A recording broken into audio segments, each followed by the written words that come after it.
the show this morning, you just heard from Paul Richards. We'll hear from Richard Ragoobarsingh. And of course, we have Ruben. He's not washing his car at the moment. We have Shane. He's in Boom's studio. My name is Steve Khan. All right. Let's get straight into the WTs. See what's happening, weather and traffic-wise. I'll give you a 3-day weather forecast. Let's see. So traffic-wise, let us start. Let me go down to the east. I trek through the traffic. Approaching Piarco Lights, you've got some traffic. Trin City to Uwe, a bit sticky for sure. Step on the gas, and just by Val said, it's slow going until you get just before swim call. All right, as we like to call the Labas. Okay. Head down San Fernando. I got nothing really to tell you about. Heading north on the Solo, you're going to pick up traffic just after Freeport as you head towards Sugargones. That main road is beginning to build. And by Charlieville, straight towards the interchange, you've got some volume. Southern Main Road from Sugargones, approaching Chin Chin Road, you've got some traffic there. Eastern Main Road, not bad at this time. Maraval, you're beginning to build. All right, so that's your traffic. Let's get into your weather. Let's see how cool is it outside. A lot of people say it's cool. I say it's nice and cool. It is 23 degrees at Piarco International Airport, 28 at Crown Point. And just a reminder that the runway, the airport is closed from 10 p.m. to 6 a.m. Every day for the month of March. All right, so usual flights that come in at that time, like United and Copa, yeah, they've rescheduled their time. I think United just came in and will leave shortly. All right. Yeah, it's just about past Indigo Martin. Right, so your weather. Let's get into it. Let me just open up the app. I hope the Met Office has updated their weather forecast for today, even though I can tell you what it is. They have not updated their weather forecast, but yesterday, at 4:24, they said it's going to be mostly fair and breezy with some smoke. A lot of bushfires happening. There's a low to medium chance of some of the light to moderate showers favoring northern Trinidad.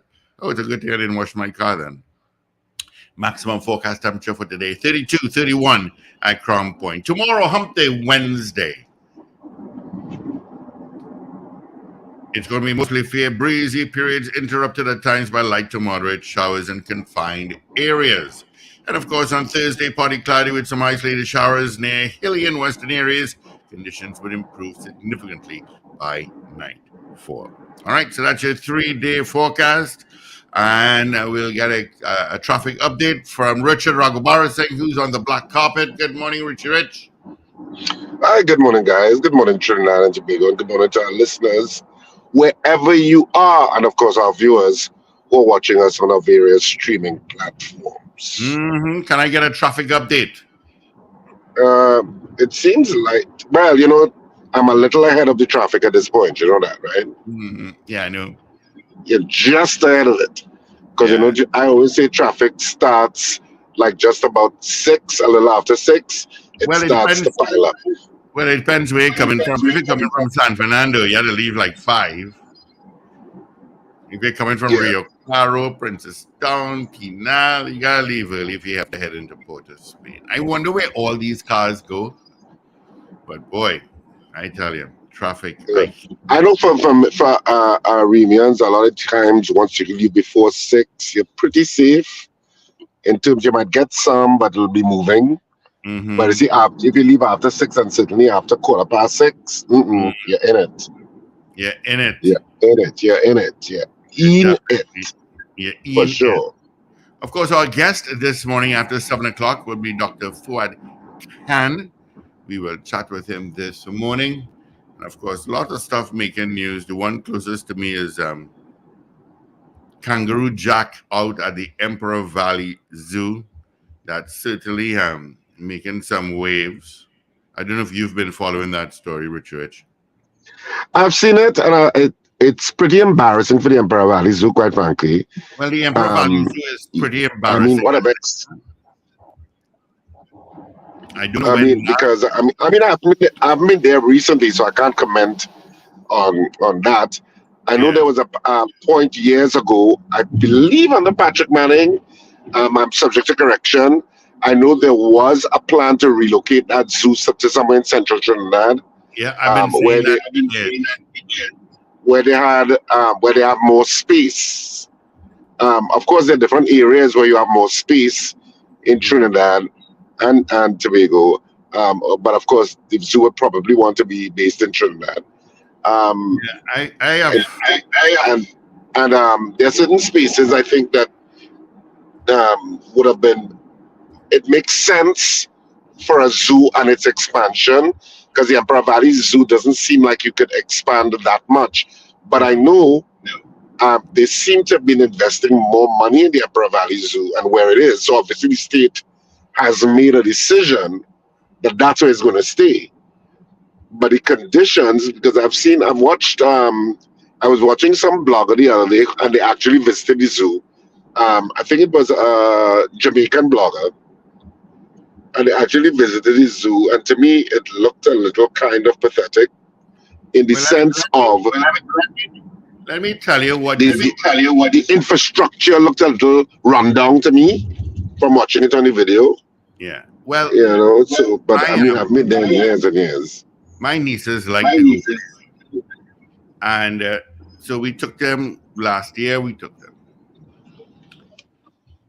It was deplorable. You have the tigers behind a plexiglass that is all scratched up, um, all by itself.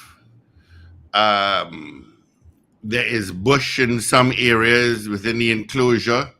My biggest concern at the Emperor Valley Zoo was the amount of rats. That's what I saw people commenting on social media yesterday. Yeah, That I there are put that up a yesterday. lot, a lot of There are so many rat. You're watching these wonderful flamingos and turtles and so on, and then you just see a rat run into the side of the building. And I'm wondering if the folks at the Emperor Valley Zoo turn a blind eye to it, and if they watch the way the animals. I went by the snake enclosure. How could you spend the rest of your life in a little aquarium? You know, you hear the lions roar, they sound so wonderful. The giraffes, when we went there, they had enough room, but the zoo, and I'm sure they take very good care of the animals. I would like to hope and think so. But you just, well, Kangaroo Jack seems to be an indictment on that. I mean, I'm exactly, sure I don't know what media message the Emperor Valley Zoo is going to craft and issue because as far as I'm aware, they haven't issued anything as yet. The Ministry of Agriculture has, the Ministry of Agriculture. but the Emperor Valley Zoo hasn't commented. As far as I'm aware, I don't know if I missed it. I'm looking for Um, it. I'll find it but the even. video, but that video was pretty. Um, I mean, it was insightful and pretty damning, in my opinion. And Hmm. that's the kind of video that goes international. Eh? It does. It does. It goes international because it concerns animals, and not only Mhm. that, it concerns a particular type of animal, a kangaroo, which is not, you run of the mill. It's not like Yeah. whatever people. And so it's, I don't know, it's an Ministry of and a lot of action was as a result of the social media uproar. Correct. And that brings me to the point. During the folks within the Emperor Valley Zoo, the curators and so on, didn't they see this? Didn't they realize something was wrong?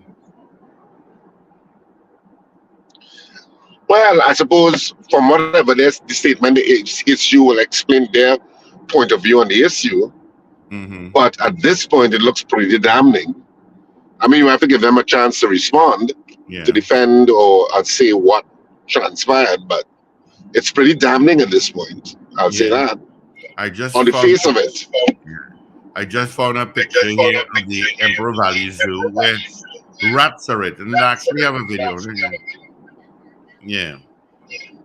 Yeah, rats going within, drinking water, and I mean, really. And yes, Well, social, it so is time that the zoo actually relocates.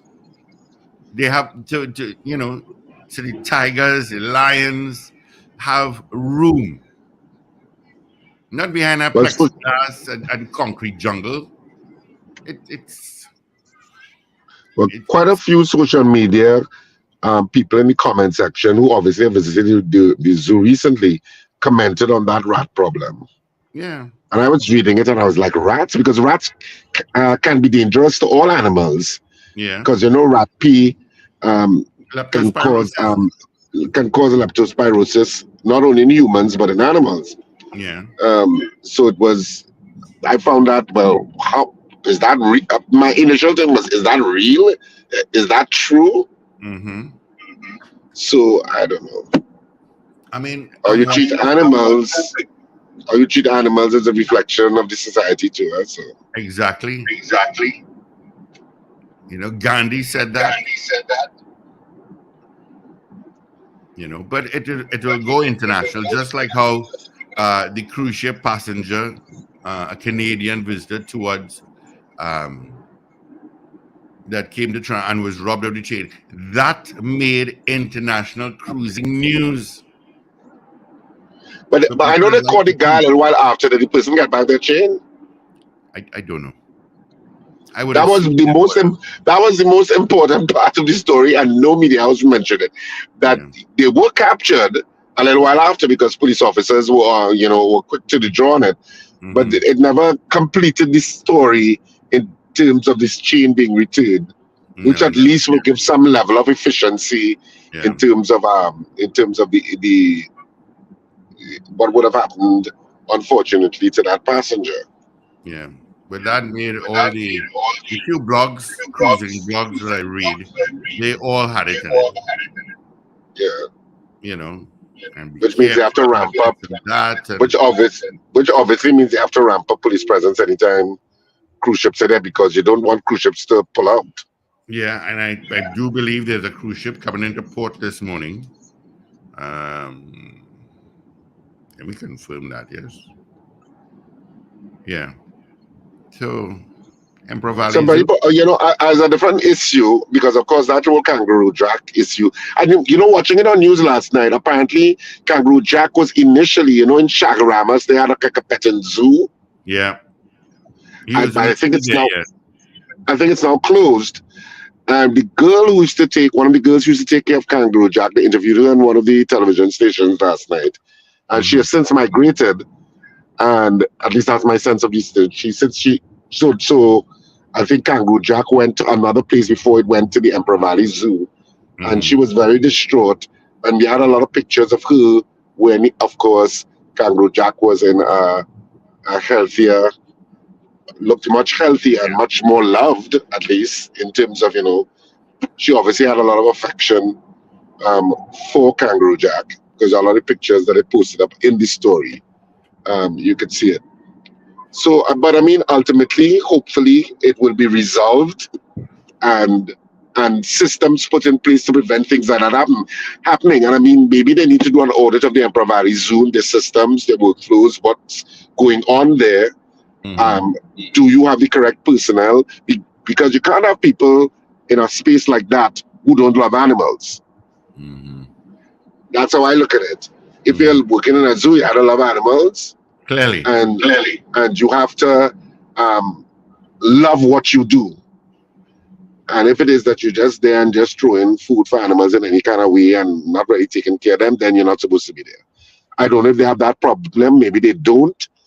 But certainly the Emperor Valley Zoo seems would have to make some sort of media release or even an interview concerning the issue, hold a press conference concerning what their systems are. Because when you're silent, people are going to speculate and jump to their own conclusions.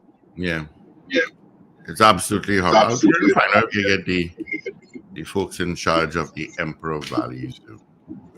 All right. Somebody got in contact with me yesterday and told me that one of their sons or grandsons tried to get a police certificate of character of good character, and apparently no police station has receipts. They said, well, at least Really? that's what was articulated to them, that they have no Uh, receipts, so you can't do the transaction because they have no receipt books, and they say none of the police stations have receipt books, and I'm I'm not like, sure if that what? is correct or well, I Is didn't that went. true? Is No, that true? I went first as a good character. Um, Actually, it was 2 weeks today, and I had no problems. I Well, this went. person went like yesterday or the day before, and that's the problem they encountered, that they couldn't do it because there were no receipt books. No, I went the first time I went. I had to put it on legal paper, and then they told me the size was too small on illegal, so I did it over. And then when I went again, it was after 4 o'clock, so they couldn't take the $50. And then I went back the next day, and I got it and got the receipt for it and everything. It's always good to have a certificate of character every so often, you know. Well, apparently they have no receipt books. That's what somebody's contacted me and told me yesterday. Hmm. Okay, I'll ask And some this is Paul. somebody, WhatsApp some Paul. and this, and this is somebody who went like yesterday or day before. Well, no, Yeah. it can't be day before. It'll have to be either Friday or Mhm. Monday. Yesterday. And I was like, what? And they're saying other police stations don't have receipt books. And I'm like, how is that possible? How? Yeah. Let's say good morning. Good night to a few people on WhatsApp. Good morning, Dan Raj, GNC Auto Security. Good morning to you. Alistair Hart, good morning as well. That's on WhatsApp at 318-1021. Let me just check the trusty um, our stream on YouTube and Facebook. Oliver Man Warren, good morning. DJ Ray out in Tampa. Rena Boodoo Jennings, Boy Bedesi, Wayne B in Covenant, Georgia. God Cillier, Wendy at James.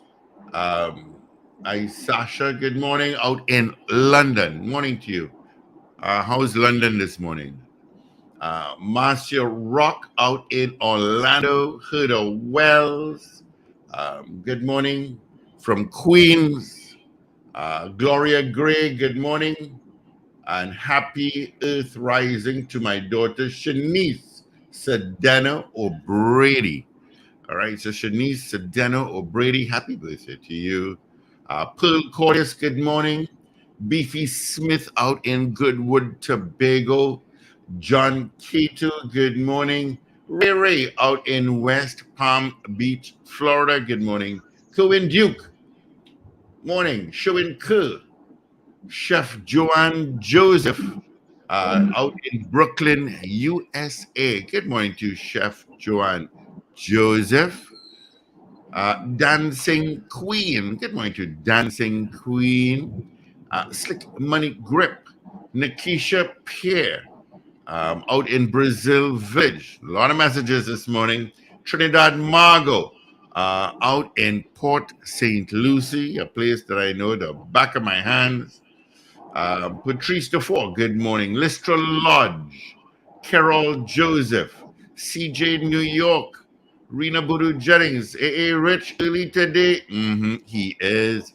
Josie Richardson, morning. Mo Gaines, Mars versus Venus, Finbar Collins. That's how our media is. Good news and never reported. Well, send me some good news, Finbar. Go ahead. Do your job. You do the job for me. Find me some good news. Um, Finbar Collins is saying at the end of every month, they take back their receipt books for auditing.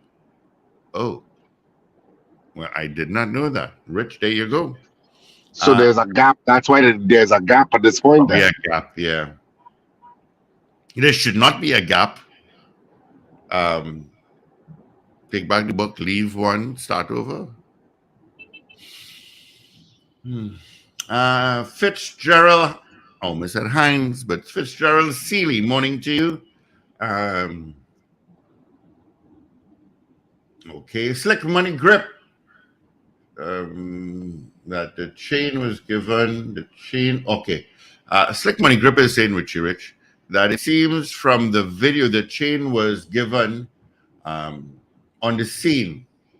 It was taken back. Jack needs female company. Okay, I don't know. What? I don't understand what you're saying there, no, I don't Steve. understand myself, Slick Money Grip. But he said that the chain was given back. Royalty Forever, good morning. Carol Guevara, good morning. Mars versus Venus is saying, I don't think the TTPS has receipt books, but you get a slip to show that you applied. Okay. All right. Evans Or David. the chain for the cruise ship robbery victim. Yeah. Okay, well, that's good news. Yeah. Evans I was, David, good morning. And happy birthday to Candine David. I hope I got that right. Vaughn Drayton, good morning. Look at messages. Vaughn Drayton, good morning. I know that all receipt books goes to the police administration at certain times to be audited and then sent back. Okay. So two people saying the same thing. No, there's a lot of messages coming through. Thank you so much. We love when you send us messages. We all do. right, yeah, great. I wanted to say, I said it I said it yesterday, sorry, but of course I was pretty late yesterday, but the late on, but I wanted to say thank you for all of the people who came out to the show at Queen's Hall on Saturday and Sunday. Um, Love is a Walk.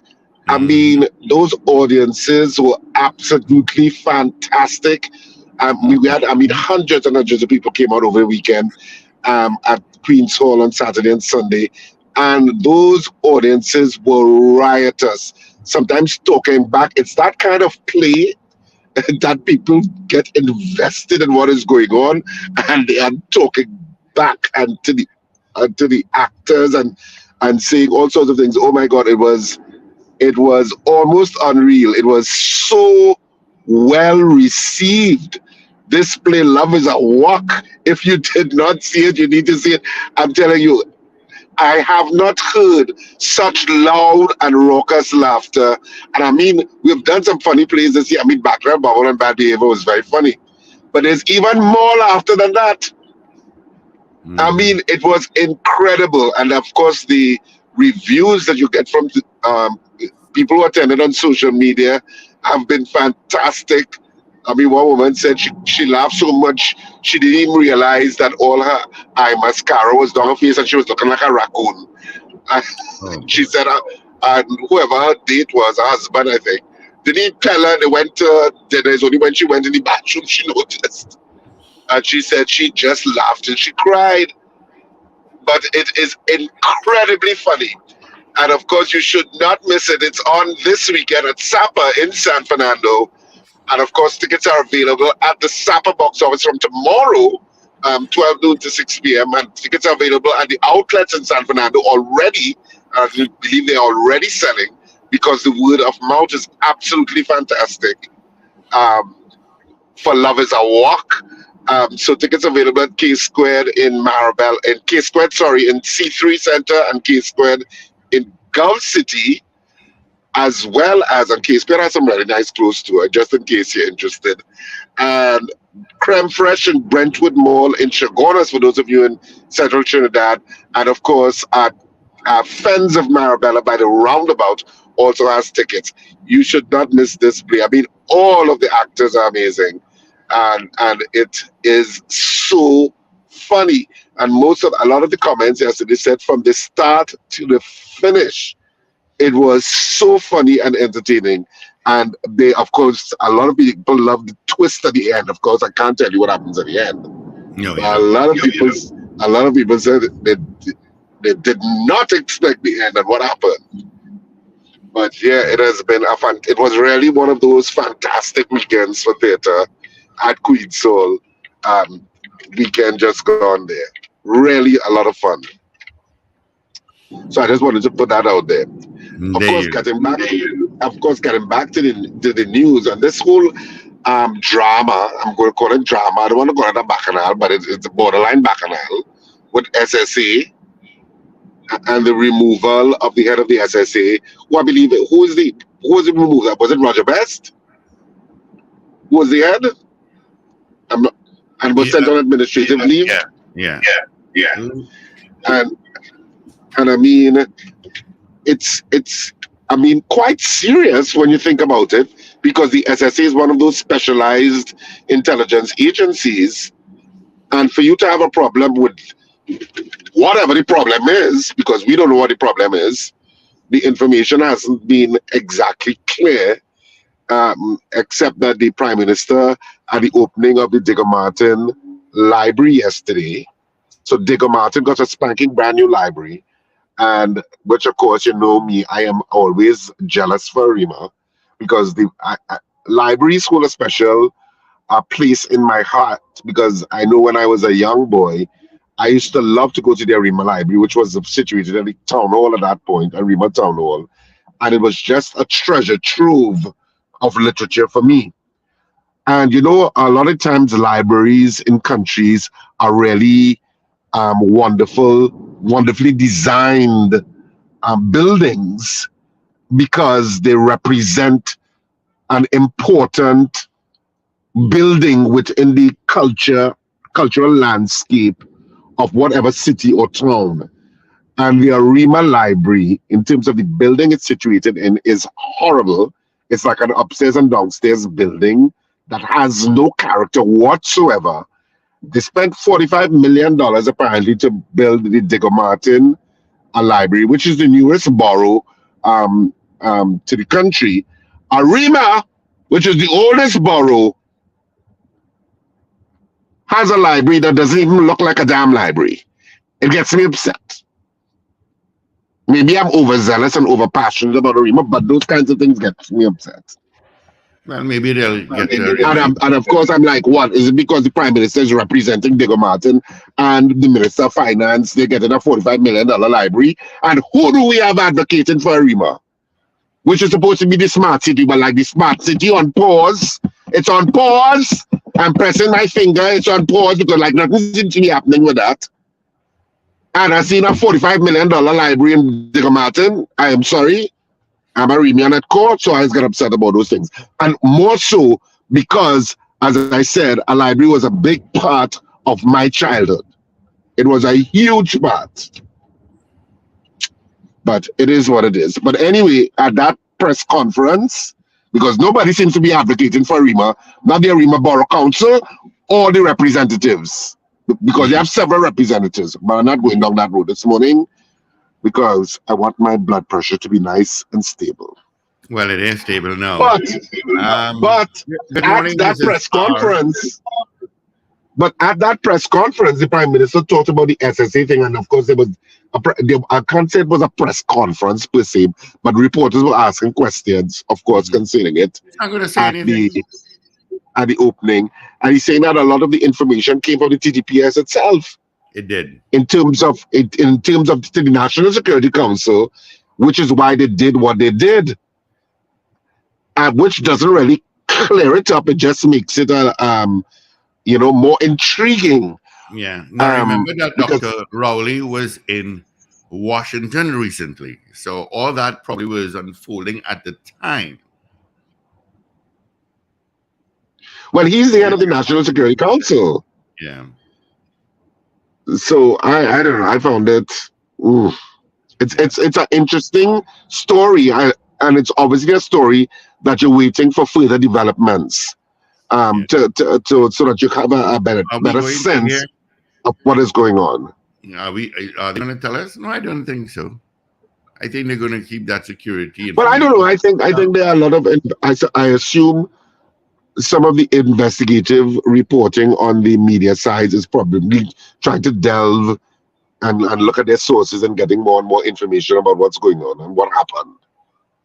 Yeah. So, I mean, but it's just very strange. I know Dr. Munilal because he's part of the JSC, I think, with national security, isn't he? Or he sits on some JSC with regard to that. And so he had some stuff to say yesterday about it. So, well, according to the news last night. So we'd have to see where it all plays out, how it all plays out. with regard to that. Yeah. But you can go through some of the Yeah. comments while I get. Yeah. I was gonna say, so Jewel of the Sea is making its way into port right now. That's a cruise ship from Royal Caribbean, and of course, it's carrying 2,500, to be precise, 2,501 passengers on board. You know, the police is going to be. Oh, here comes that Richard. I don't know what Richard is doing. Yeah. Chef Joanne is saying regarding Kangaroo Jack at the zoo, the Ministry of Agriculture made a press release stating that a veterinary team has been deployed to help the zoo to assess the kangaroo's health. I But thought doesn't the zoo have Kangaroo their Jack, own vets? but I thought Kangaroo Jack was removed from the Emperor Valley Zoo. Wasn't. I have no idea right now. That's what you heard yesterday. That That's what he we heard. was that Yeah, the Kangaroo Jack was no Rich, longer at the Emperor Valley Zoo. but Rich, Yeah. Ministry of Agriculture don't need to dispatch veterinarians. They have veterinarians at the zoo. Well, We don't apparently, have a zoo but I without suppose, veterinarians. because of the public outcry concerning the issue, they It's poor felt they had to do management that something. issue. They felt they had to do something It's a little poor management. dramatic, I guess. It's poor management. Morning, Mrs. R. Sharon P. Clark says, Sexy San Fernando, Alistair, Sunny San Fernando, could you help out Sharon P. Clark? Sharon is asking, can you confirm that Fens is at Marabella Roundabout? I'm of the belief Yes, it that is. they're no longer there. Yeah, there's a fence at Marabella roundabout. Oh, there you go. There you go, Sharon P. Clark. I can confirm because I went there on Friday. Oh, there you go. Sharon, there you go. Slick Money Grip is saying, yes, Paul is on TTT. That is why you're not hearing him this morning. Carlisle Cupid. We are who we are. Okay. Beauty Culture Richard on a roll this morning, boy. He probably got some good sleep.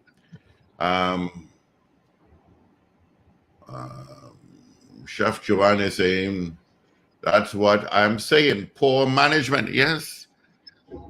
Every time I take my nieces to the zoo, I mean, I only take them because they really want to go. But I feel so ashamed and embarrassed of the conditions of that zoo. No upgrades. It's back since 1950, it looks like. Nothing has really changed. The zoo has to be relocated. I mean, I feel sorry for the zoo. One, they have fireworks at the zoo.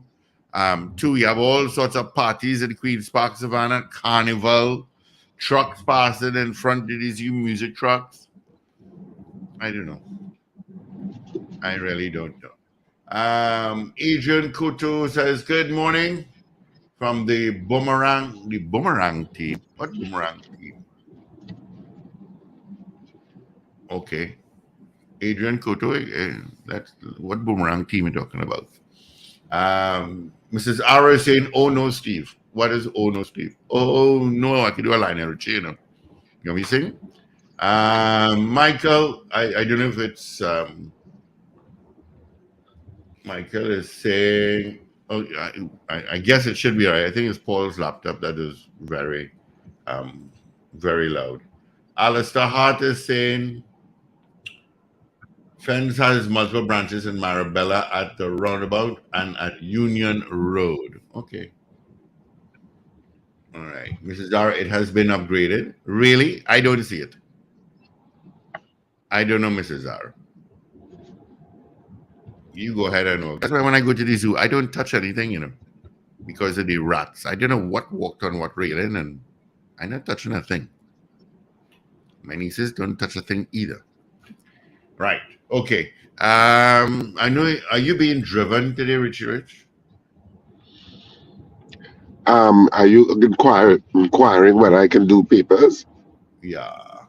Yes, I can. All right. Let me just let the folks know that those in the San Juan area, if you all know, Prisca Road, which is north of the Eastern Main Road, it is a couple of streets behind the new Massey stores, not too far from the Quasi. A house is on fire in that vicinity. So please take note of that. If you have to take alternate routes, I would do that. The video I just got, I think the house is on fire, which the house is engulfed. And as far as I know, the traveling time from that fire station to that house should be 1 minute. Should be. This is where, Steve? I don't know if you know the Quasi itself. There's there used to be a Ramesh and Leela supermarket, and there's now I know where Ramesh and Leela. Right. It's a couple of streets behind that, if that makes sense. Okay. Right. And if you north of the market. Correct. But if you know where the fire station is right opposite that grocery. So to get there would just take less than a minute. And the video I saw, the house is engulfed. And no fire trucks. No fire trucks. So you're going to get some traffic there. I'm checking to see if there are any accidents to tell you about as you make your commute. I see you're in Port of Spain already, Rich. I just saw you pass on some cameras. Mm-hmm. Yeah. All right. 43 minutes after the hour of 6 o'clock. Ooh, Dr. Ford Can is our guest next hour. All right. Okay. Ray is sending messages. Heavy traffic on NP flyover heading into Port of Spain. All right. So there you go. All right. So you can start with the newspapers, and then we both will come up with a nice poll. Do you think the zoo needs to be relocated? Well, I think that's the obvious, but who we could do this. I wasn't sure what you all did yesterday, but let me go to the newspapers this morning. I'll start with the Trinidad and Tobago Guardian for this morning, and the front page is "Tell us why." Opposition forces demand answers on SSA boss removal, and of course, it is Major Roger Best who was sent on administrative leave. Roger Best says he's also in the dark. PM says national security was at stake, which is pretty dramatic. The main picture is that of a spirited performance, and Steve Memorial Girls Anglican Primary School Choir performs Jumbie in the Road in the folk song category at the Trinidad and Tobago South Central Music Festival at Napoli Memorial in San Fernando. Just in case you didn't know, Music Festival is also on. THA allocates $15 million for initial oil spill cleanup, and confusion over Alexander's return to Pep's helm. So all of that is on the front page of the TNT Guardian today. On the back page, Cox angry with boxing judges. That's the main story in sports in the Trinidad and Tobago Guardian today. Moving on to the Newsday. And the Newsday today on the front page, Charlotte Street murder victim's mom. They wanted him in a gang. I saw that news item last night too. And there is a picture of grieving Joy. Annabella Joy Wynn speaks to the media about the murder of her son, Mosi Ross, at a forensic science center in St. James on Monday. Ross was killed by gunmen on Charlotte Street, Port of Spain on Saturday night. That's on the front page. Naps girls SJC assaults top choirs. And on the back page of the Newsday, Windward's edge TT by 2 wickets in Super 50 opener. Red Force Divas lose nail biter, and Eve, and that's of course Angus Eve, Soca Warriors fitness must improve. That's what he's saying. And the main picture is of Venezuelan Guillermo Salazar of Team Miguel International tries an airborne spin kick against Trinidad and Tobago's Darnell Sinaswi of Prodigy Fight and Fitness during Fight Night 33 kickboxing at the Couva South Multipurpose Hall on Saturday in Couva, and they got him airborne. On to the Daily Express for today on the front page. YSSA head sent on sudden leave. Suspicious church hiring. PM national security threat led to shakeup. So that's the main headline. So as I said, it continues to be an evolving story. Where people want to know what the hell went on. And the main pictures of the Prime Minister at the new library for Digger Martin. Books to boost brilliance. Prime Minister Dr. Keith Rowley greets students from Westport SDA Primary School after cutting the ribbon to officially open the Digger Martin Public Library yesterday. That's it for the front page of the Express. On the back page, came up short. TNT woman edged by Windwards in Super 50 opener, and Gunners run riot over Sheffield. That's it for our three ladies this morning. All right. Thank you so much, Richie Rich. I did a boo-boo, but I won't tell you all what I did. Of course, for our three dailies, did boo-boo work out? I don't know. I'm checking right now. Yeah, it didn't work out. I'll have to give you the results. Oh, gosh, buddy. Right. Of our morning poll coming up shortly. I just have to clear the cache. Yeah. All right. So while that is being done right now, let me just check it one more time. That fire station in San Juan is no longer used. They use Santa Cruz Station. Well. Okay. Thank you so much. Wow, right. San Juan has no station. Imagine that. And that's such a densely populated area. If you want to go from, let's see, close fire station east would be Tunapuna. Tunapuna is the next one. And west would be Port State. Would be by Ricin Road. So you try to tell me from Tunapuna to Ricin Road that they have a fire station that is not operational. Ricin Road might be quicker to San Juan than Santa Cruz. I would think, because that road is so narrow. Yeah, and it's a little, and it's not the widest road. No. And you'll have so much traffic in that area. I mean, of course, it could be using sirens, but, right. But all right. So our poll results yesterday. Should the government explain the reason or reasons for the major changes at the SSA? Well, every single voter said yes, 100%. All right, let's get into our morning poll this morning. Go ahead, Richie Rich. We had it a while ago. Should the Emperor Valley Zoo be relocated? I could keep it as simple as that. Yeah. Should it be relocated? Should the zoo be relocated? Steve, you'll have to record it. And then the side vote is, do you think the camera adds 100 pounds, as Paul was just on TV? To Paul. That'll be our next poll. We could drop poll. You have some girl talking about wage. Where is it? Steve can't talk about wage. You can work with that. We can work with it. Yeah, we can work with it. Super Paul. All right. Should the Emperor Valley Zoo be relocated? That is our morning poll this morning. 222-8255. Toll free. North Americans 866-525-1099. On WhatsApp at 318-1021. Our morning poll. Should the Emperor Valley Zoo be relocated? Yes or no? What is the genesis of the question? What will relocation do? Better space. Okay. More modern facilities, because you'll be rebuilding it.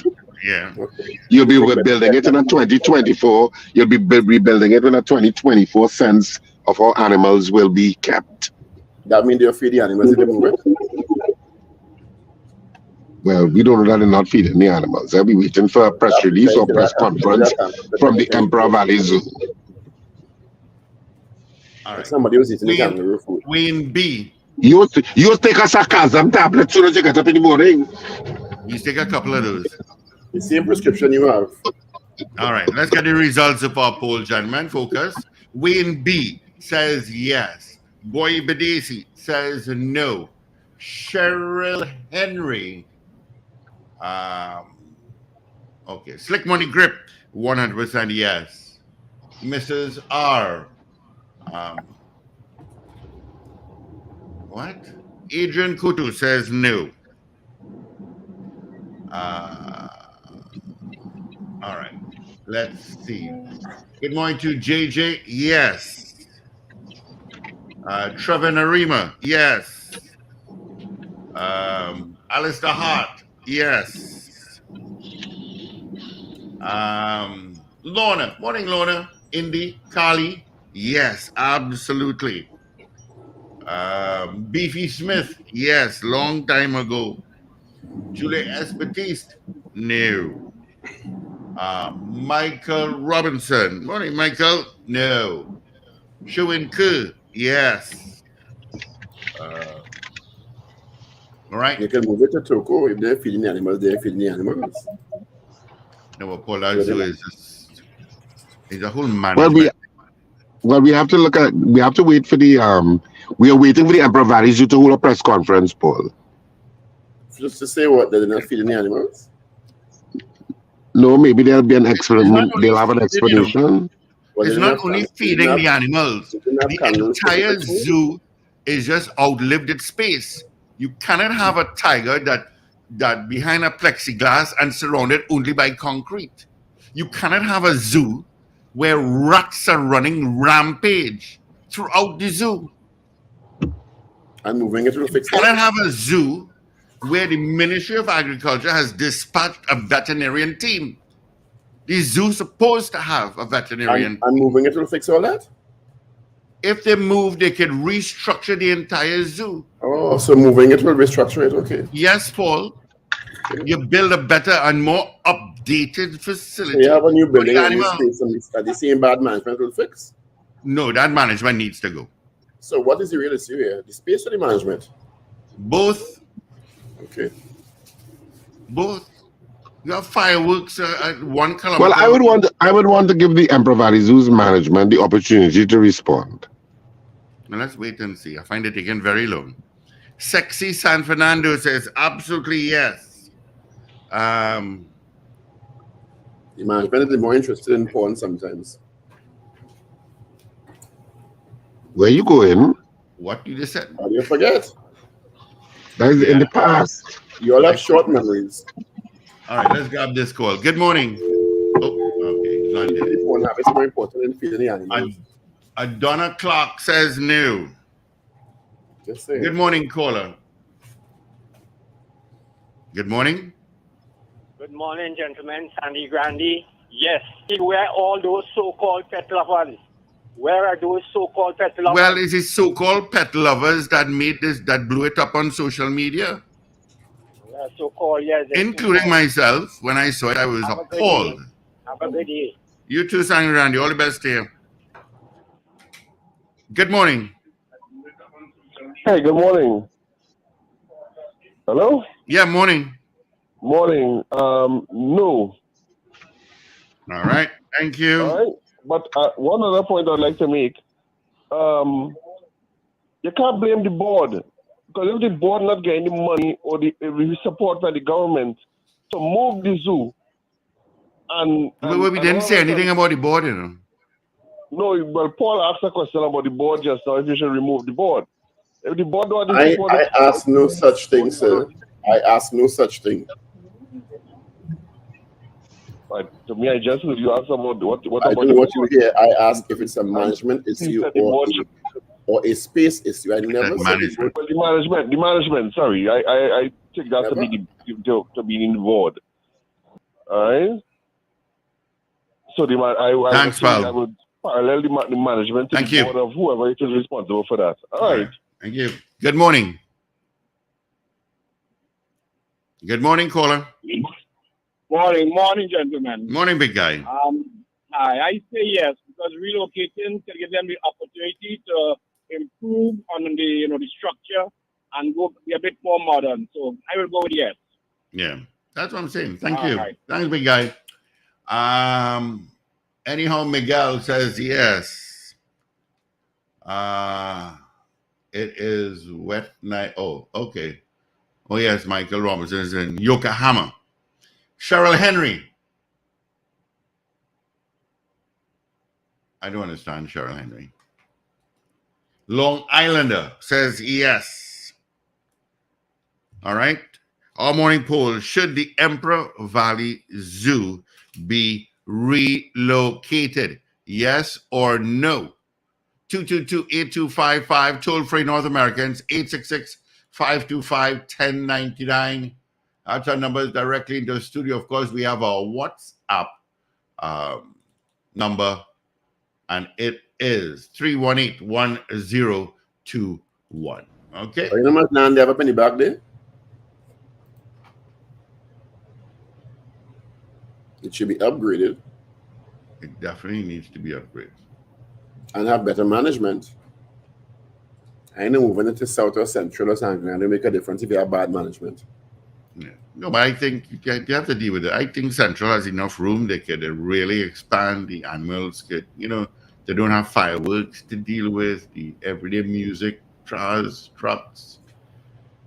It's central to the island. I don't know. I'm just thinking that they pretty much outlived their space at the Queen's Park Savannah. What is going on here? Okay.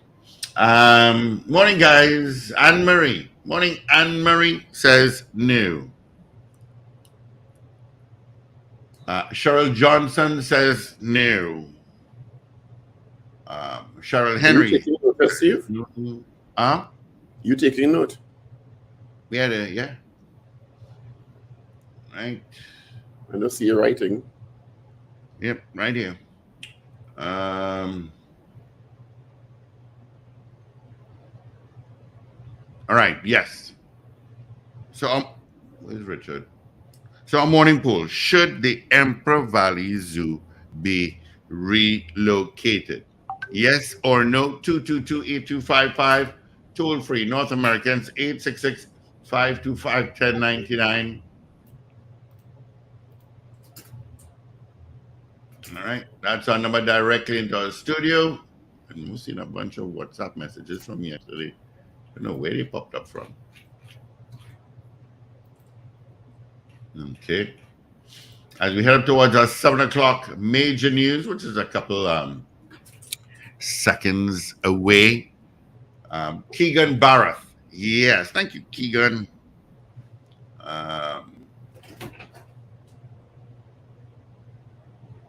Okay, dokie, Mrs. R. I have no idea what you speak of.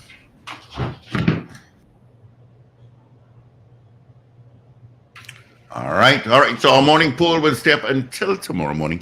Of course, when we give you the final results, and I'll give you the results of this morning's poll, that's from your messages and calls right after our major news, which starts right now. AV is in. This is your news bulletin from Power 102 Digital. Prime Minister Dr. Keith Rowley says decisions to make changes to the SSA was based on troubling information provided to the National Security Council.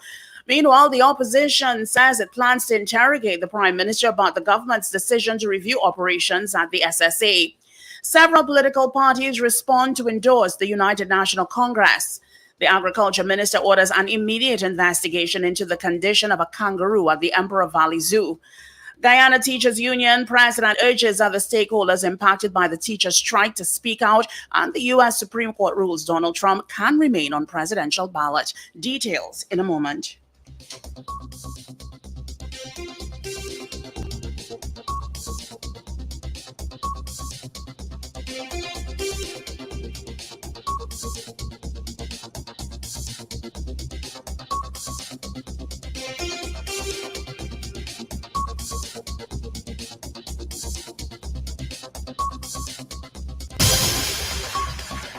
This is News to 7 o'clock on Power 102 Digital. I'm Avril Sintil-Bab. Good morning. Prime Minister Dr. Keith Rowley has revealed that the decision to remove Major Roger Best as head of the Strategic Services Agency was based on troubling information provided to the National Security Council, the NSC, by the Trinidad and Tobago Police Service. He said that the information received by the National Security Council warranted drastic intervention because of a perceived threat to national security in the country. Speaking with members of the media at the opening of the Diego Martin Public Library yesterday, Dr. Rowley was, however, very guarded with specifics regarding exactly what the TTPS is investigating, only admitting it dealt with personnel, equipment, and processes of the SSA. He said, as the person overseeing SSA personnel, Major Best had to take responsibility. The Prime Minister confirmed that he was the only person sent on administrative leave. Dr. Rowley said that there were some things that require a certain amount of circumspection, but suffice it to say that the circumstances required that the government act to ensure the national security was not jeopardized. He added that the actions that had come to the attention of the cabinet warranted that drastic intervention. The Prime Minister sought to urge the public to trust that the government acted in the right manner. Meanwhile, the opposition United National Congress plans to interrogate the Prime Minister about the government's decision to review operations at the Strategic Services Agency in the House of Representatives on Wednesday. UNC Deputy Political Leader and Oropouche East MP Dr. Rudal Munilal gave the commitment on Monday. Last Friday, the House held its first sitting for March, and it will sit on Wednesday from 1:30 p.m. According to its standing orders, Prime Minister's questions are held at the second sitting of the House each month. In a comment via WhatsApp, Dr. Munilal said that the Prime Minister could expect to be peppered in the House on Wednesday on his dangerous and diabolical development. He was at the time speaking with the Guardian newspaper. One day after Strategic Services Agency Director Major Roger Best was sent on administrative leave and replaced by former U.S. Ambassador to TNT, retired Brigadier General Anthony Philip Spencer, Major Best declined to comment on the administrative changes and admitted that he was in the dark about what transpired. Contacted yesterday, the retired soldier, who was awarded a 3-year contract as SSA Director in July 2019, said that he was a consummate professional and had no comment. Declaring God is in control, Best said that he would use the time off to catch up on chores around the house. Security expert and former executive director of the National Operations Center, Garvin Hira, believes the national security infrastructure needs to instill confidence in the population of Trinidad and Tobago. He was commenting on recent changes made to the Strategic Security Agency. He says there is need for a fully functional and corruption-free intelligence framework. The integrity and effectiveness of Trinidad and Tobago's intelligence architecture this time, and more or less its systems, are paramount only for maintaining, if not at least for maintaining citizenry confidence, and also for addressing international concerns regarding security and stability. So therefore, a fully functional and corruption-free intelligence framework ensures accurate threat assessment, timely responses to emerging risks, and a robust collaboration with international partners, thereby safeguarding national interests and fostering trust, both domestically and abroad. So my take is if there's an issue, the government will need to treat all of the dynamics with urgency and, most importantly, transparency. Several political parties have responded to endorse the United National Congress and its call for those who wish to work with the party and unite against the People's National Movement, according to opposition leader Kamala Persad-Bissassa. St. Lucia opposition leader Alan Chastanet disclosed he and Persad-Bissassa have also agreed to form a collective of opposition leaders to ensure the voices of the opposition parties in the Caribbean region are heard by entities including CARICOM. Each confirmed this at last night's UNC anti-crime town hall consultation in Sangre Grande. Chastanet was among speakers at the event. Persad-Bissassa noted that last Monday she'd called for all parties who wish to work with the UNC to unite against the present government to bring back good governance to TNT.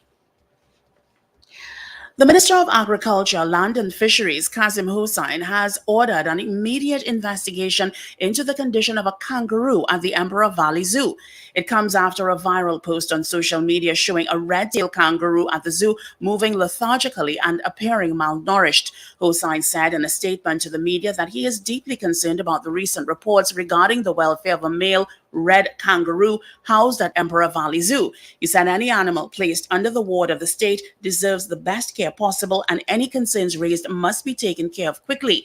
He also disclosed that he instructed an immediate investigation to be launched into the animal's condition and overall care conditions at the zoo. He assured the public that they are fully committed to ensuring the well-being of all animals under their care, and they will take decisive action to rectify any issues identified. A statement from the ministry said a team was sent to the zoo to begin investigations. It also dispatched a veterinary team to assist the personnel at the zoo to assess the kangaroo's health and well-being. The Teachers Union reveals health officials have indicated an infestation of rats at the Sangre Grande Seventh-day Adventist Primary School.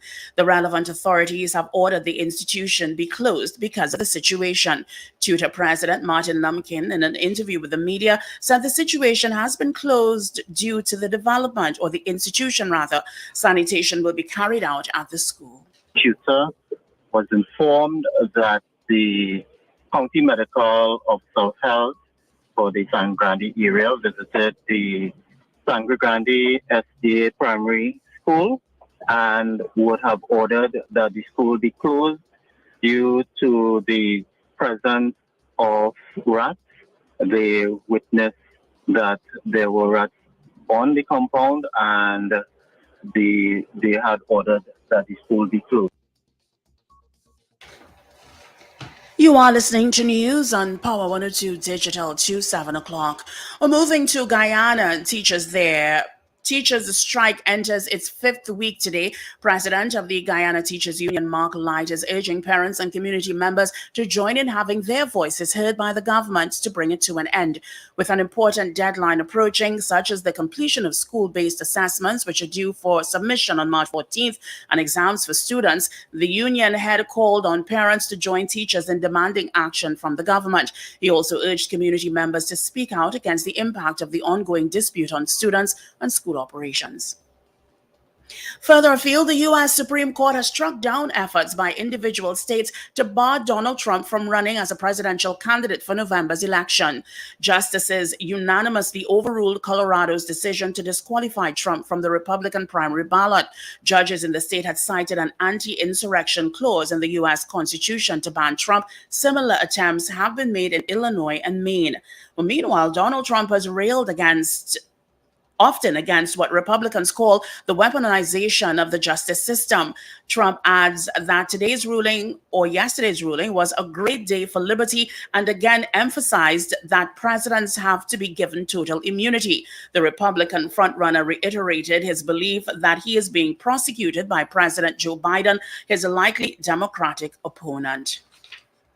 Well, finally, as weather news for the period today till midnight, Trinidad and Tobago, mostly fair conditions, interrupted by light to moderate showers over a few areas. Nighttime will be mostly fair and cool. You can expect a temperature high of 33 degrees Celsius at Piarco International Airport and 32 degrees Celsius at Crown Point in Tobago. Currently, the temperature at Piarco International Airport is 24 degrees Celsius. It is 25 degrees Celsius at Crown Point, Tobago.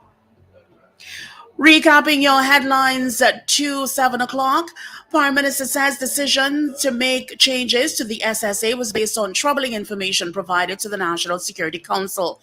Meanwhile, the opposition says it plans to interrogate the Prime Minister about government's decision to review operations at the SSA.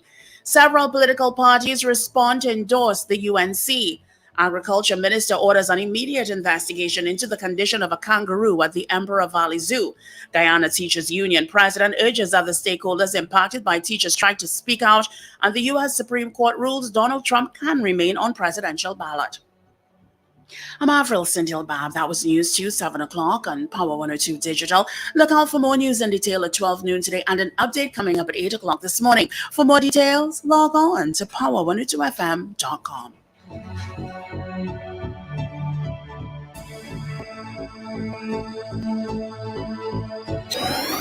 Up to date and credible. Power 102 Digital. All right, thank you, AV, for our major news. You can join her again come 8 o'clock for a news brief, and then at noon today with Sir Charles. All right. Quickly before we get our guest in and results so far for our morning poll, I got one accident to tell you about. It is pretty much, it's by the traffic lights, by the market.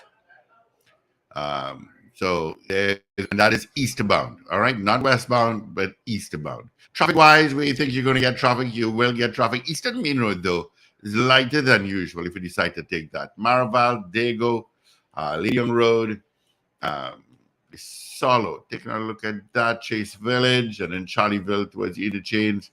San Fernando, Golaconda Connector Road. You know that's going to change in a couple of minutes. And that's pretty much it. Yeah. Traffic from Piarco to UE and Curep to Port of Spain. All right. So let's get the results of our morning poll. I'm checking to see if I have morning Trinity in Boston. Trying to see if I have any more votes here. Okay. Trinity in Boston.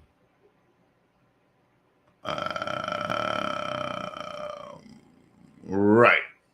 Good. Okay. So that's it. So the result this morning we asked, I didn't even tell you it.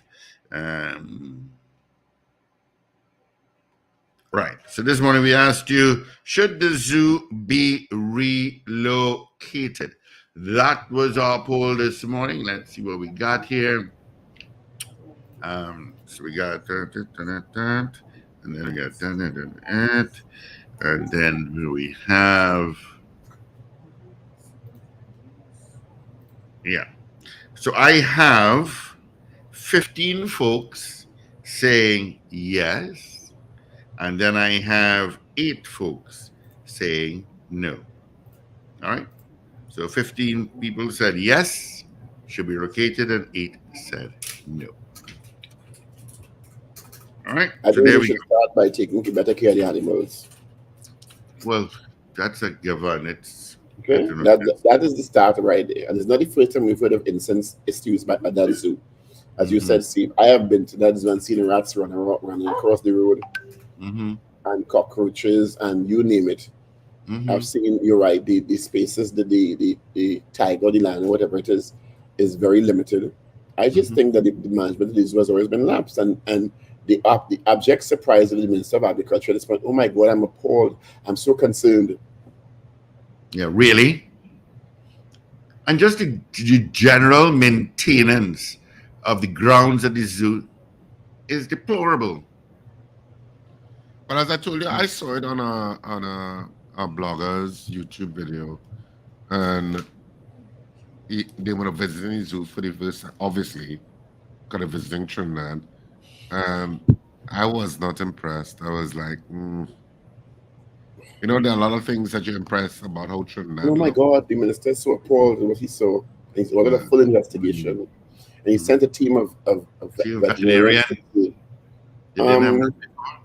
didn't have all that in place before? You had to send a team? Yeah. A team wasn't making regular visits. There's not a veterinarian assigned to the zoo? Because you're keeping animals there, housing animals there? Really? The righteous indignation at this stage is really poor. Did you send the link to the guest? I didn't. I did. Good morning. Cupcake tastes good, girl. Good morning, Mahalia. Oh, yeah, I got cupcakes too, Paul.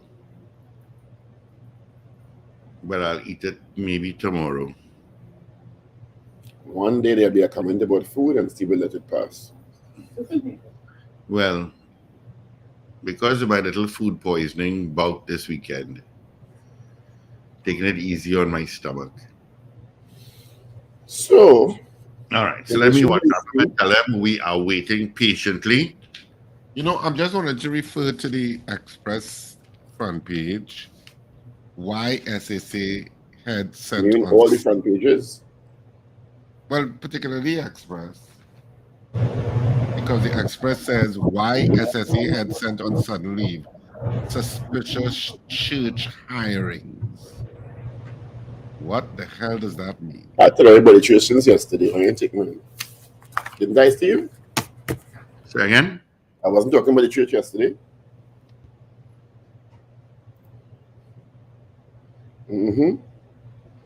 How did church get in the SSA? I'm confused. Ask the pastor. Who's the pastor? 716. I think the pastor on administrative leave. Oh, he's a pastor?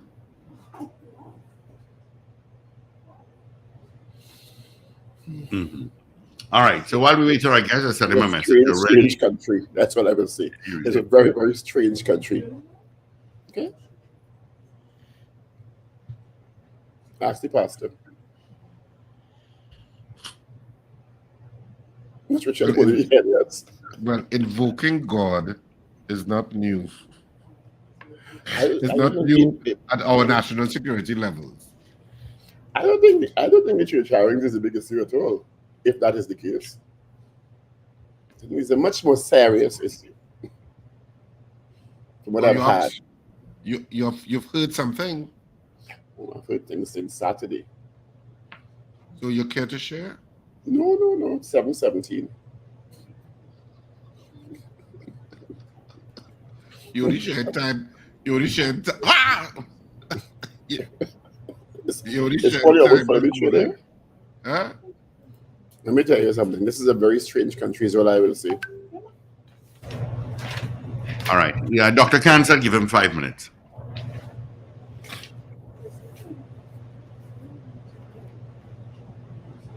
Right. All right. So we have some calls coming through. I'll take it by the time. Good morning, caller. Good morning, gentlemen. Good morning. Oh, you want caller? I must give you a Paul direct number. Well, you know, what happened? All you have time for me this morning. All you talk about animal and zoo whole morning and what, and all you waiting and all your guests. When you're talking about your animals, but you don't be vexed. I had to call and blow all your. When you're talking about this little piggy and that little piggy, nobody don't be vexed. But because they're kangaroo, vexed. I'm vexed for the kangaroo, but I want to know what happened to us. What happened? All I have no topic all I want to discuss with us this morning. And then all you're waiting for guests 2 mornings straight. Well, I think it is at all. Do you not think you need to go back to bed and why she get up so grumpy, Paul? I have no idea. That I will do. All right, I'll wait until to hear who is the guest before I go back to sleep. Oh my God. Yes, Richard. The Prime Minister said yesterday at the opening of the Diego Martin Library that the information coming to the National Security Council was so disturbing. And as I've said yesterday, for a state to remove the head of its lead intelligence agency is a very, very, very serious issue. Yeah. Very serious. And the Prime Minister said there is retired Brigadier Anthony Spencer Phillip is to conduct an immediate audit of people, equipment, and processes, implying to me that there are serious doubts about what is going on in the SSA. And the statement by the Prime Minister that Major Best must take responsibility says a lot. That seems to me as a loss of confidence or a big question mark over the gentleman's head. He said yesterday, he don't know what he don't understand what's going on. He said God in charge, quote unquote. God in charge. I wonder if God hired him.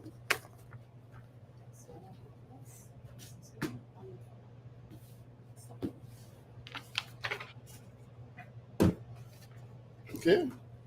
How God they hired him, but in the SSA. That's all I'm saying.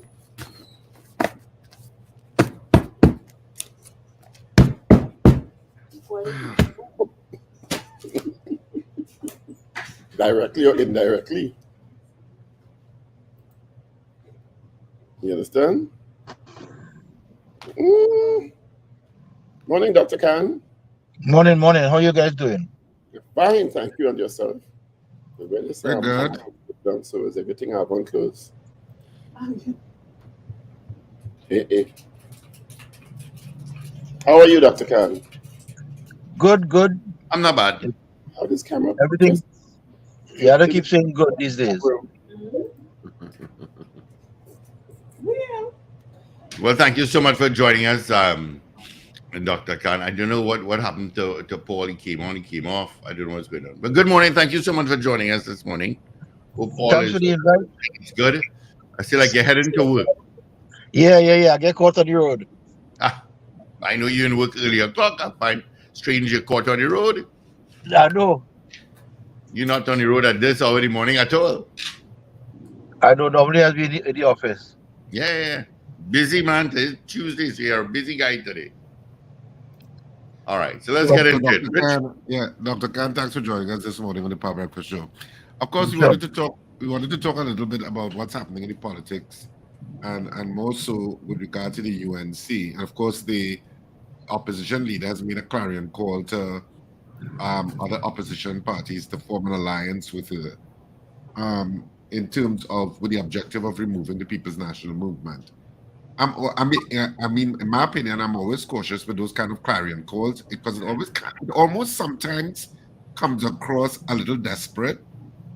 Even though the UNC has won by itself before, and a lot of the opposition parties to form the alliance, inverted commas, don't really have much traction by themselves in terms of garnering votes.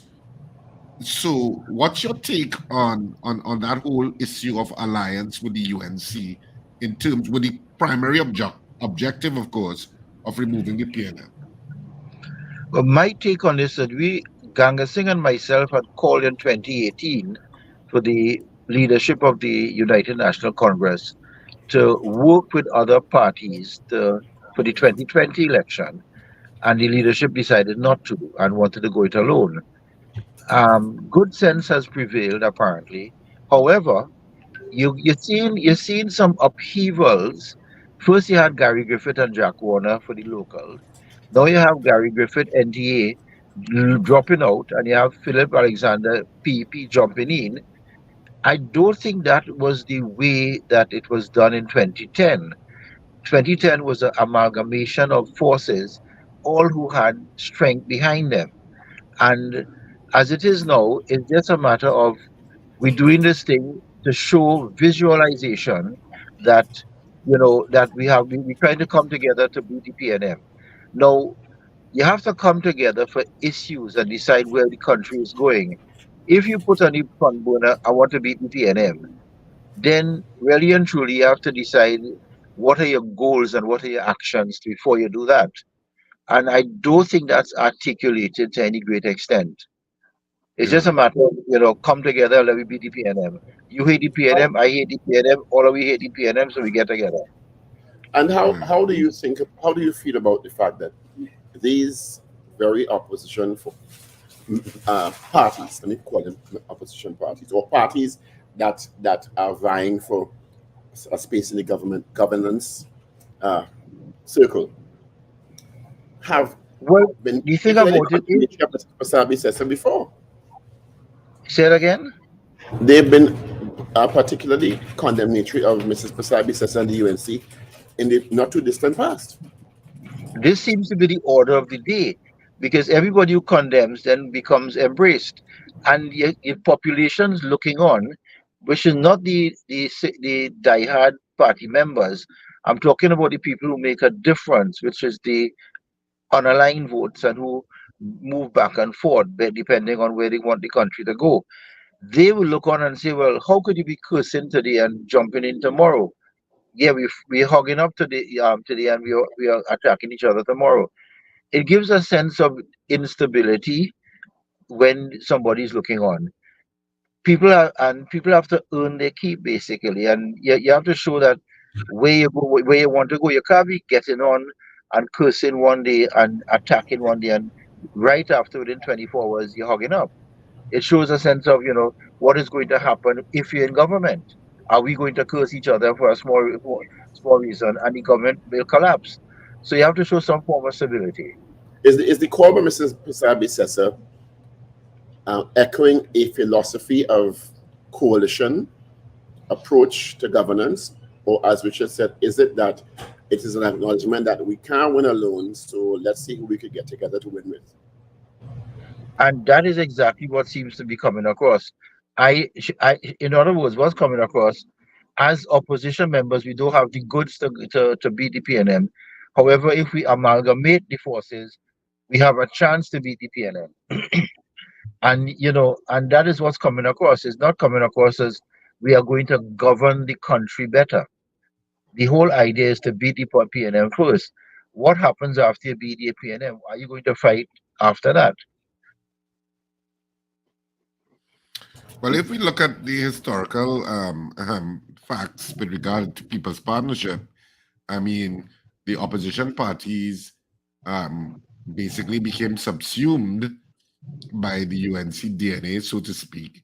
And, it really spelled the death for a lot of those parties. I mean, some separated eventually, like the MSJ, but certainly it almost spelled the death of the COP, because a lot of the COP members transitioned to the UNC or transitioned out, and some even went back to supporting the PNM in the 2020 general election.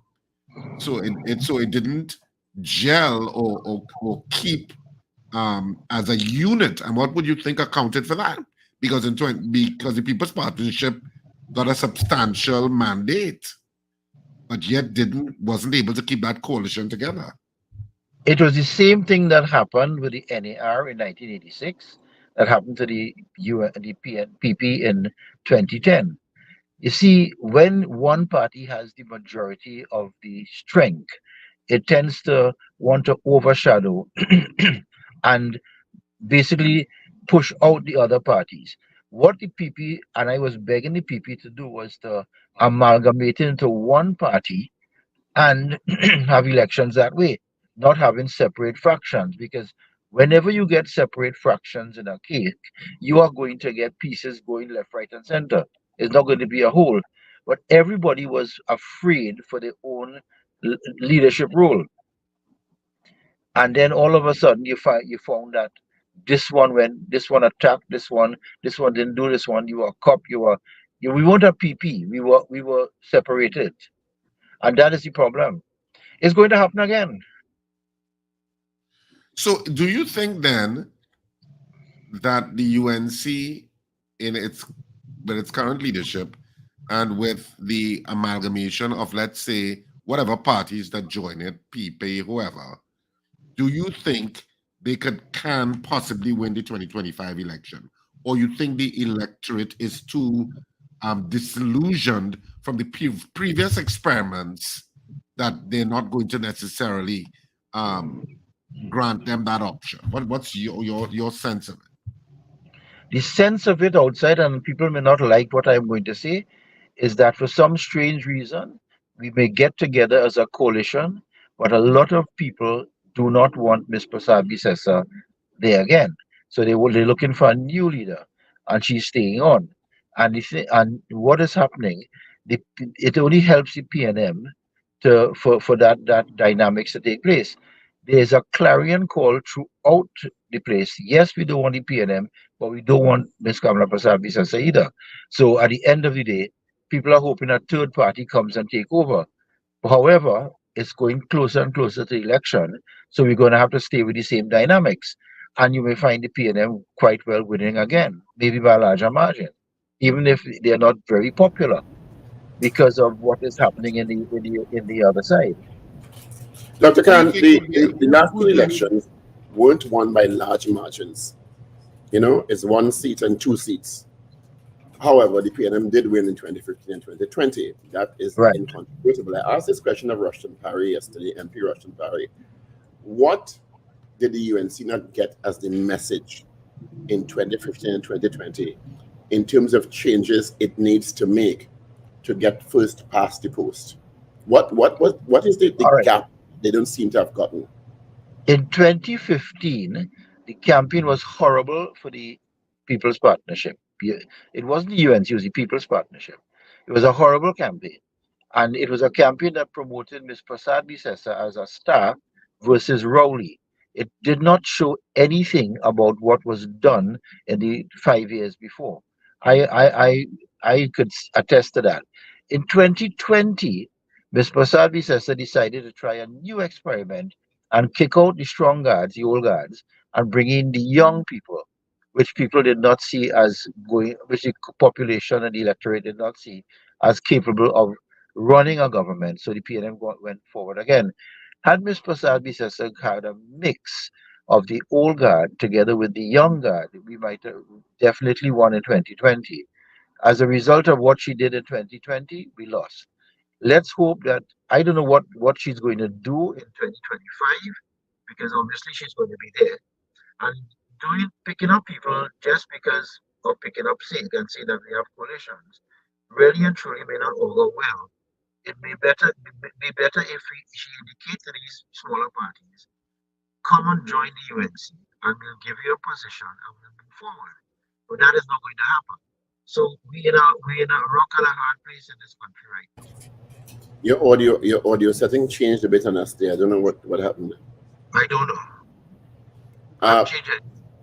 Very often, countries, Trinidad and Tobago in particular, votes on not necessarily the other option available, but based on a level of disaffection with the incumbent. Exactly. Do you think that is an option in 2025? The biggest issue facing the country now in everybody's lips is crime. And people feel unsafe and insecure. Do you think there's enough disaffection or concern about crime so that the population, those who have the swing vote in their index finger, will make a difference in the outcome? Right now, the problem is crime, as you quite rightly say, and high prices and a lot of joblessness. And at the end of the day, those factors, economic factors as well as crime factors, will change the dynamics. You see, a government is voted out, no government is voted in. If the alternative looks better, or if people are desperate economically, then they will just vote out a government, and whoever comes in, comes in. However, you have to show to the population that what you're going to get in replacing the government is something just as good or visually better. You can't expect people to vote on something that's not visually better just because the government of the day is not responding well to crime and economic factors. You have to show something that's better. You're very frontal with your assessment of how you think about Mrs. Prasad Visesa as leader. If not Mrs. Prasad Visesa, who she still holds quite, by my understanding, a large hold on the UNC core in terms of her marketability. If not Mrs. Prasad Visesa, who do you think will have a national appeal out of the UNC? You see, the thing about it, Ms. Prasad Visesa made sure in the last election that only strong people who could have replaced her easily was not chosen to be representative. She made sure of that. However, if Ms. Prasad Visesa has a strong following in the one or two of the same, and that is where she has her strength. And also the internal elections of the United National Congress. And I was in one of them leadership election. It's fraught with manipulation and it's not free and fair.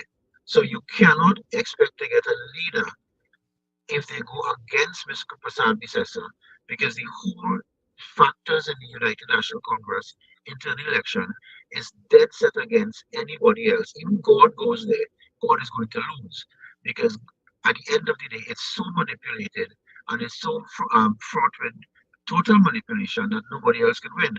So the choice of who you go put comes up. However, if you're not attractive to the electorate and you really want to see a party move forward or the government, you, the leader, will have to step down and allow whatever dynamics that take place to come forward. So people get the sense of having a new approach to a problem. However, if you want to hold on and be there by manipulated, fraudulent means, as I say, not fraudulent, sorry, I mean manipulated means, you are going to manipulate the election to suit yourself, and the party will go absolutely nowhere. That was my cry when I was in the leadership race. Let us change the dynamics and do it like how the United States does the electorate. Oh, is it that you are definite in your mind, Dr. Khan, that the UNC cannot win the 2025 election with Kamala Persad at the helm? Only if the PNM is really bad and things get very worse, as and it gets much worse than it is now, and crime hits and economic falls, people starve, then she will win. If it is that you can have an ideal, is it? Okay, let me phrase this question differently. In your sense of the UNC and the leadership of the UNC, do you have a preference as to whom you see as the ideal leader of the UNC at this juncture that could defeat the PNM? I don't want to name a name, because if I name a name or name names, they will be attacked unfairly. I don't want to do that, Richard. Okay, fair enough. The issue then that will face Trinidad and Tobago in terms of choice, what do you think will be the determining factor? You just said it has to get really bad. Well, really bad is very contextual and subjective. You understand? Some people say it's really bad now. Some people say it was really bad in 2020. Some people say it's really bad in 2015. But the population made a specific choice. So really bad it's kind of subjective, depending on who you ask. You understand? If you ask people who support the PNM, they'll tell you, well, the really bad comment is really people who are just against Dr. Rowley and the PNM. You understand? In spite of everything that we're experiencing as a collective. So that's a subjective interpretation and very often politically nuanced. What do you think the main factors will be heading into 2025 in the country? Crime, economy, etc. And what will be the benchmark that will propel those voters in those swing constituencies? Because that is where the outcome lies, as I'm sure you well know. I think you're quite right. Crime is number one. If people are being touched by criminal activities on a daily basis, as the internet is showing these days, that is number one. The second part of it is prices of items and goods. If they can no longer afford basic items, that is going to cause a problem too. And if the young people cannot get jobs, they can't go abroad, they can't get, as you say, finance to go abroad, that will be a problem. And you see, the forex problem is another problem which you cannot import or get anything done. So it's a multitude of factors. And right now we're seeing the pimple bursting, is getting infected in the economy, and the crime is getting worse. And the alternative government, they have to show that they have policies that can handle it better, and people who can handle it better. They have to look for people who, in this country, who will give a sense of of strength to the electorate and say, yes, these are people I know who have done well in their private life or in their other life, and they can now develop the country. Now, when you look at the whole thing, when you look at Singapore economy, how Singapore came from where it was to where it is today, because they changed the dynamics of the politics, and they changed the dynamics of the payment, they changed the dynamics of the people involved. We're not seeing that in the United National Congress. I would love to see it. We had it before. However, it was changed in 2020. We had people like Dr. Botiwari, Fazal Karim, different people, and we were able to change the dynamics. That is no longer being visual in the United National Congress, and that is a problem.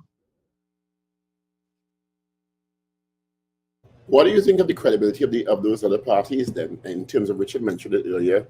They didn't get any traction to win local government seats themselves, although I think Gary Griffith has said that he made inroads and his presence determined the outcome in the UNC gaining some ground. Philip Alexander dropping back in now after condemning both the PNM and the UNC's endorsing Mrs. Persad. The MSG seems to me to have been in existence for quite a while and only existing as a kind of pressure group, an important role, but I mean, very little political to me potential in terms of winning seats in local or general election. And then you have the others. And how much do you think the Tobago Party, the Tobago People's Party, will make a difference? Because those are 2 seats in Tobago currently held by the PNM, but the Tobago People's Party, under the iteration before, and now under Father Augustine as State Treasury Secretary, made some serious inroads in the Tobago House of Assembly elections. Is that going to be a factor? That is going to be a factor. It was a factor, but remember, Father Augustine did not make the inroads. He was part of the Watson Duke approach. Watson Duke was the guy who made the inroads, and Father benefited. But that's another story. However, in the United National Congress, there are people there, and I call some names, who are willing and strong enough to develop United National Congress to beat the PNM and to carry the country forward. But Ms. Prasad Nisesa is making a clarion call on a platform, but she's not picking up her phone and calling these people and saying, look, I want you back in my fold and we need to move forward. And that is all she has to do. Picking up people like Philip Alexander and Pep and MSG and those people is secondary. What she needs to do is to go into her own membership portfolio, and there are strong people there who are willing to serve, but she has to pick up her phone and call them. The PNM, even if there are internal wranglings, you don't hear anything about it. So, not so much with the UNC. How much is that perception a factor in the national community? Because I'm sure all political parties have internal wranglings and conflicts, but you don't hear about the PNM's internal wranglings and conflicts. Or if you hear about them, they quickly and they move on. Not so much seemingly in the right. UNC. If you understand the history of the opposition parties since 1956, all internal wranglings were made public. They were made public by their own people and by the PNM people who were also on the inside. So but in the PNM, that doesn't happen for some strange reason. But the history of the opposition party were always internal wranglings, and you expected that from them. However, they were able to get together during the election and move forward, and people saw hope in the people that were chosen. They have to, and when you are going to the election, you have to see hope in people that are chosen, and that seems to be the downfall of what's happening right now in the opposition parties. Are you seeing hope? Well, speaking of which, in the US, there's a conversation about the age of leaders. Is that an applicable conversation in Trinidad and Tobago? Yes, no, you need a mix. You need a mix. The age of leader brings experience and strength. And if the person themselves who are in charge of the movement is strong enough and mentally fit, I see no problem with that. So it's not really an issue in Trinidad and Tobago if the leader is seen by the public as strong and in good health and mentally or cognitively astute. No, it doesn't. I don't think it does. You need a mix. You need a mix of very young, strong people as well as the old guard. You don't throw the old guard. What are your perceptions of how national security is being handled in the country currently? Well, I am not too sure. When you look at the internet and you see all these home invasions, you see all these criminal activities, guns all over the place, you tend to wonder, is it really being handled properly? I don't know much about why this SSA change was taking place, but there has to be a very good reason, else the Prime Minister would not act like that. But do you think we're making progress in terms of intervention with crime? Because as we said earlier on, that is the biggest in the country. Personally, not from what I'm seeing on that's coming across. What would you like to support? How do you think it should be handled better? Well, I'm not much of a national security expert, but I believe that we need to have legislation where people can defend themselves and not face the brunt of police charges if you defend yourself. In this country, when you defend yourself, you come across as being the person to be charged for taking excessive force. We have reached a state in this country where we need the population, the law-abiding population, have to get the rights, legislative-wise, to defend themselves and not face the brunt of the law for defending themselves. I'm going to change the conversation a bit to a fervent conversation in the UK about their COVID-19 inquiry committee and the moves that they're making to investigate the impact of the vaccines on persons. It's a pretty fervent conversation now in the UK Parliament and in the UK populace. What are your thoughts on that? And do you think that sort of and in the US to some extent too? What do you think of that conversation and the science behind it? I have always maintained the fact that COVID-19 was a virus, a coronavirus, and it was badly handled, basically worldwide, more so in this country too. And as a result of it, we were pushed into a situation of mask wearings and lockdowns and social distances because people who have comorbidities and who were dying as a result of their comorbidities were being counted with a viral illness. Yeah, and the vaccine has shown that a lot of young people have been dying from heart attacks and they don't know why. It needs proper investigation, and at the same time, we have to understand that the world economy and the world method, bar some, pushed the whole world and also Trinidad economy into disarray, into joblessness, and end up with a vaccine for traveling that you did not really and truly understand what were the side effects. A lot of people are suffering from a lot of effects from those vaccines. It needs full investigation. And the CDC yesterday, within this week, said that COVID-19 should be treated as just a normal flu. So it is everybody who was being maligned for saying that has now been shown to be correct. Well, I don't know if correct because on the BBC's reporting, COVID inquiry postpones vaccine investigation. Is a vaccine investigation ongoing?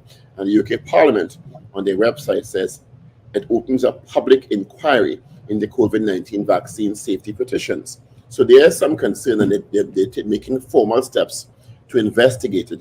Do you expect this to be continued or expanded by the World Health Organization, who basically championed the whole thing during the pandemic?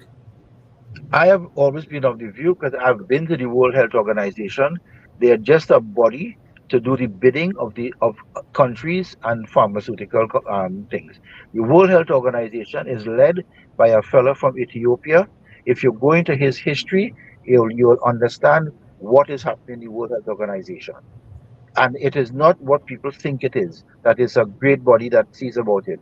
It's just a normal run-of-the-mill body that does their own thing for their own self-benefit.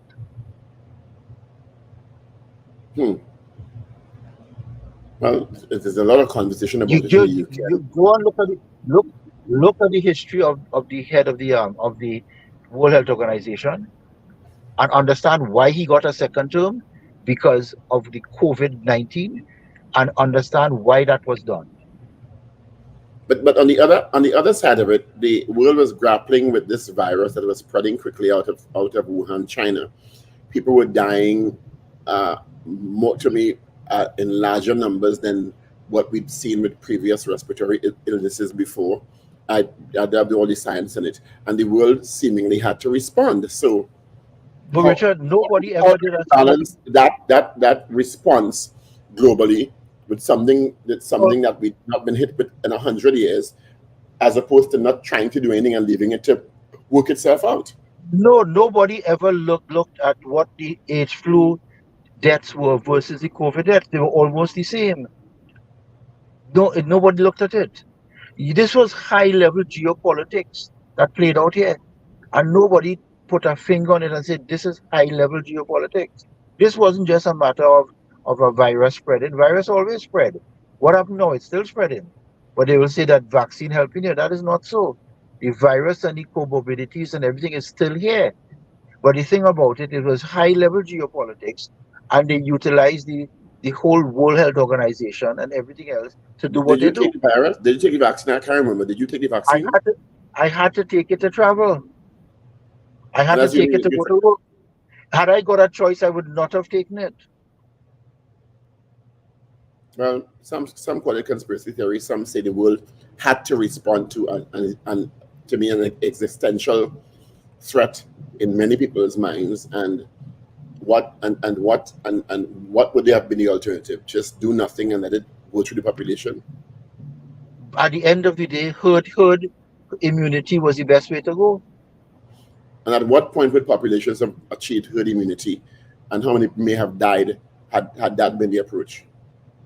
People die from H flu all the time. They're dying right now from H flu, respiratory illnesses, but it's not being counted. So you don't think that the COVID-19 virus or virus iterations pose that existential threat to countries as had been purported? I don't think so. I really don't think so. Do And you agree? right now there's COVID-19 in the air. People are getting COVID-19, but the people who succumb to those respiratory viruses are people who are already very sick, immune suppressed. And I want to say something that'll give people get vexed. Very obese patients tend to suffer more. Well, I think that's been established. Those who had obesity issues and NCDs had a higher propensity for dying. But I mean, at the end of the day, to me, the world had to respond. You see, this is a whole different ball game. But the thing about it, the response was not equatable to what was happening. The response was like you took a sledgehammer to kill an ant, and you destroyed economies, you destroyed people, you actually turned people against each other. And it was reaching a stage where the unvaccinated were being treated like the Jews in Germany.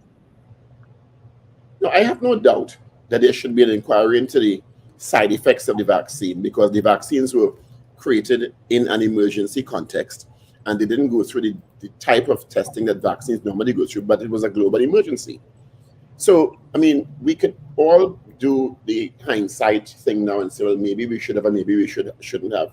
But somebody could also propose that had we not done something as a globe, had the world not done something, we may have seen 3 times the amount of deaths, or 4 times the amount that we don't know now. It's hindsight. Or you might have seen, or you could also extrapolate. You might not have seen that at all. The people who died anyway. They were going to die as a result of being. But that's conjecture. You have no evidence of that. But the same thing you conjecture into. Well, I guess that is where the world have to make a decision. But you're right.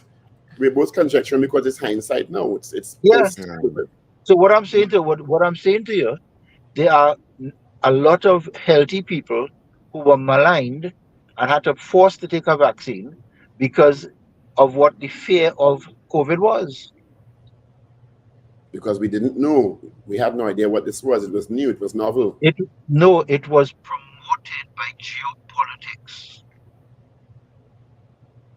As a doctor, I can talk like that because I see where this was going. So someone sat in a room, or people sat in a room and created this perception for who to gain. You remember at that point in time, that China was taking over the world economy before COVID. So some people sat in a room and came up with this to slow China's growth. And do you realize that in Ukraine had a lot of the biolabs that were developing the gain of function, viruses? Yeah, but that doesn't mean that I don't see the direct link to what you are suggesting as this great conspiracy to slow China's growth and for the pharmaceutical companies to make money. I'm coming to something else. Do you realize that Donald Trump had moved away from the World Health Organization and said he's not going back there? He was at that time, yes. And all of that was done, right? When you look at the whole pattern of behavior, because of COVID, they got mail-in ballots in the 2020 election in the States. Same time when we take the vaccine. Donald Trump won the night, and the next day he lost because of mail-in ballots. So don't think it's just a matter of one thing or the poor. No, we're not like that. It's high level show. I like evidence, as I'm sure you do also. I'll give you the evidence. Where's the evidence?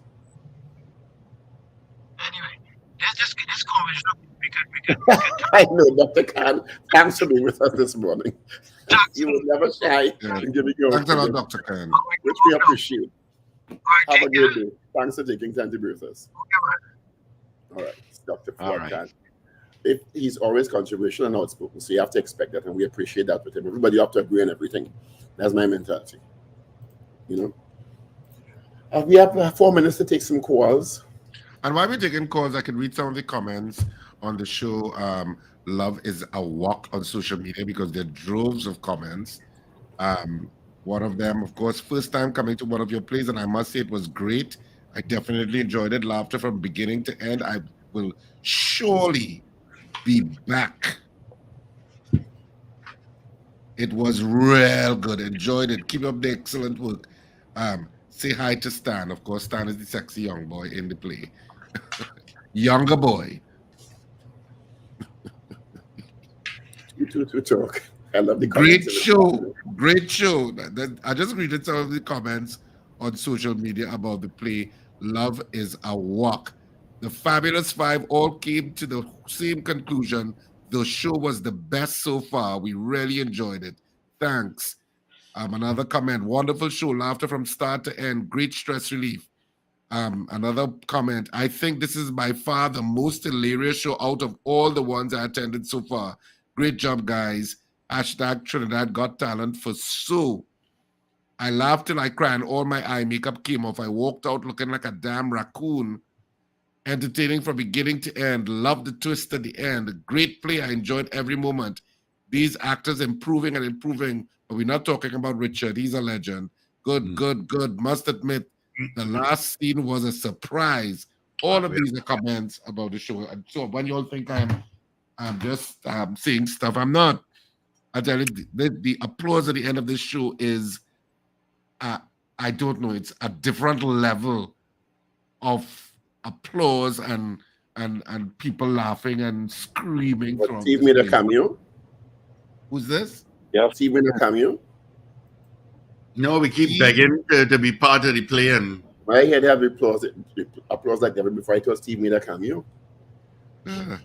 We have a call. Thanks for holding. Go ahead. Yes, good morning. Good morning. I wanted to find out something.